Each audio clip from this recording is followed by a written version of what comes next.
Assalamu alaikum урматтуу достор, урматтуу биздин каналдын катталуучулары жана ошондой жалпы мекендештер.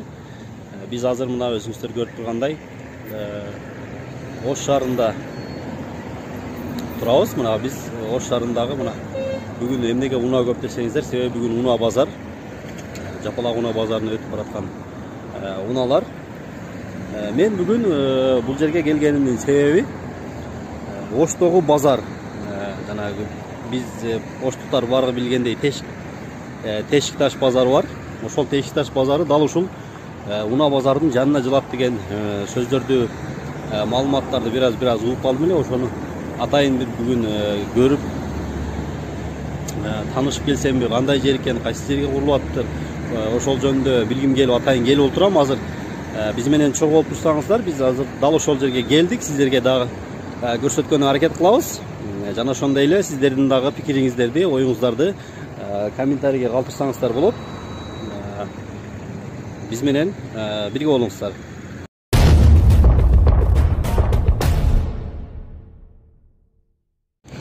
Мына урматтуу достор, биз азыр дал ушул айтылып жаткан жерге келдик.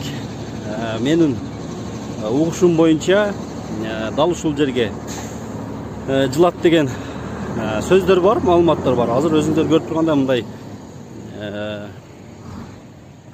мындай чырактарды коюп, шагылдарды төгүп, ушундай даярдоо иштери жүрүп жатыптыр. Эми билбейм, негизи бул жерде унаа базары менен биргеликте ушунчалык бир жолдун пробкасы аябай эле көп болчу. Жолго унаалар батпай. Эми бул базар кошулуп калган болсо анда кандай болот, анда билбейм. Анда бул жердеги жашоочуларды башка жакка жылдырып салса эле тура болчудай. Же болбосо башка бир жолдорду табыш керек, же унаа базарды жылдырышабы, же балким кошумча жолдорду ачышабы.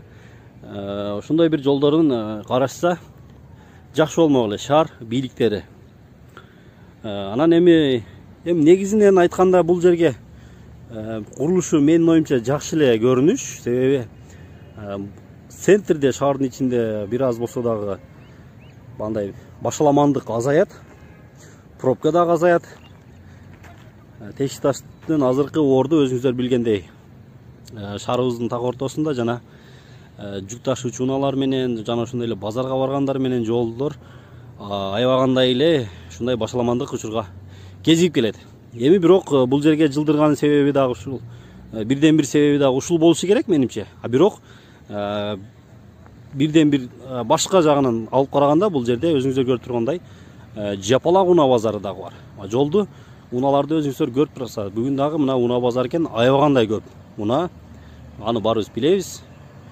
Жолдун 2-3 катарынан бери ээлеп ушундай бир ары өткөн, бери өткөн адамдарга кыйынчылык жаратат.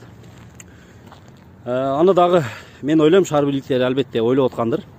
Балким өздөрүнүн дагы бир алдыга койгон пландары бардыр, балким жылдыраттыр, балким дагы башка нерсе кылаттыр.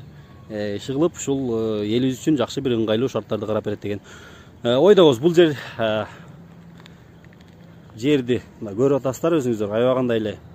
Бул жерде соттук эмес, менимче гектар, 2 гектарбы, балким 3 гектарбы ушундай бир жер экен. Жол чырактары коюлуптур, шагылдар төгүлүптүр.